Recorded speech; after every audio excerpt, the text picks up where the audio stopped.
అంటే విచిత్రమే కదా.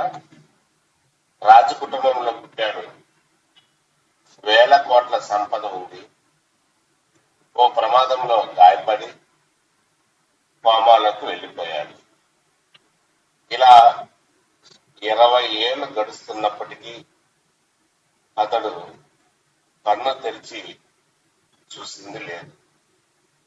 సౌదీ యువరాజు Al Waheed bin Khalid bin Talal విషాద గాథ. ఇటీవల ఆయన 36వ సంవత్సరంలోకి అడుగు పెట్టారు. Billionaire Khalid bin Talal Al Saud కుమారుడే అల్ వహీద్ బ్రిటన్ లోని మిలిటరీ కాలేజీలో చదివేవారు. 2005లో జరిగిన కారు ప్రమాదంలో తీవ్రంగా గాయపడి అప్పటి నుంచి కోమాలో ఉన్నారు.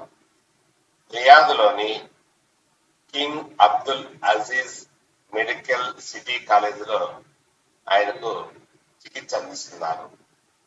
ట్యూబ్ ద్వారా ఆహారం పంపుతారు. స్లీపింగ్ ప్రిన్స్ గా పిలిచే అల్ వహీద్ ఇక కోలుకునే అవకాశం లేదని భావించిన వైద్యులు వెంటిలేటర్ తొలగించాలని 2015లో సిఫార్సు చేశారు.